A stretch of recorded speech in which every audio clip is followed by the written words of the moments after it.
5 জানুয়ারি সকাল থেকেই সবার চোখ বিএনপি চেয়ারপারসনের গুলশান কার্যালয়ে। কঠোর নিরাপত্তা বেষ্টনী ভেদ করে কখন পল্টনের দিকে যাবার চেষ্টা করবেন খালেদা জিয়া, তিনি চেষ্টা করার আগেই সব গেটে তালা ঝুলিয়ে দেয় কঠোর অবস্থানে থাকা আইনশৃঙ্খলা রক্ষাকারী বাহিনী। আর কার্যালয় ঘিরেই ছিল বেশ কয়েকটি ইট ও বালুর ট্রাক, ছিল জলকামান। এ অবস্থায় বিকেল 4:45টায় গাড়িতে উঠে বসেন খালেদা জিয়া। এক পর্যায়ে কর্মীরা গেট খোলার চেষ্টা করে। পরিস্থিতি নিয়ন্ত্রণে আনতে পিপার স্প্রে করে পুলিশ। আহত হন বিএনপি নেতাকর্মী সহ গণমাধ্যমের কয়েকজন কর্মী। এ সময় গাড়িতেই ছিলেন খালেদা জিয়া। পরে তিনি বলেন, নিরাপত্তা দেওয়ার নামে সরকার তাকে অবরুদ্ধ করে রেখেছে। আজকে আমি শুধু অবরুদ্ধ নই, আজকে গোটা দেশটাই অবরুদ্ধ হয়ে পড়েছে। সরকার বলছে তাকে আমরা বন্দি করি নাই। তাহলে যদি বন্দি না করে তাহলে এত পুলিশ দিবে কেন? রাস্তাঘাট সব বন্ধ, গেটে তালা।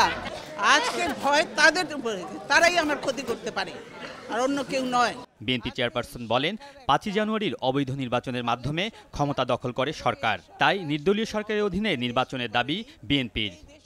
একটা নিরপেক্ষ সরকারের অধীনে নির্বাচন হবে, সেটাও আমরা আলোচনার মধ্যে দিয়ে ঠিক করে নিতে পারি, যেটা অতীতে আমরা করেছি। কিন্তু সেখানে কিসের জন্য সেই পথে না যে আজকে তারা শুধু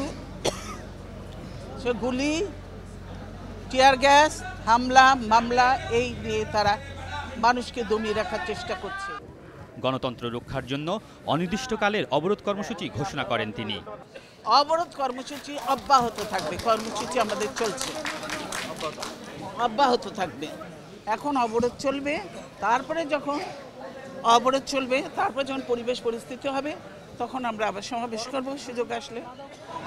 বিচ্ছিন্নভাবে হলেও বিক্ষোভ ও সমাবেশ কর্মসূচিতে অংশ নেয়ায় নেতাকর্মীদের ধন্যবাদ জানান 20 দলীয় জোট নেত্রী। বিএনপি চেয়ারপারসন খালেদা জিয়া বলেছেন, গণতন্ত্র রক্ষার জন্যই তাদের আন্দোলন, আর তাই গণতন্ত্রের চূড়ান্ত বিজয় না হওয়া পর্যন্ত তারা মাঠে থাকবেন।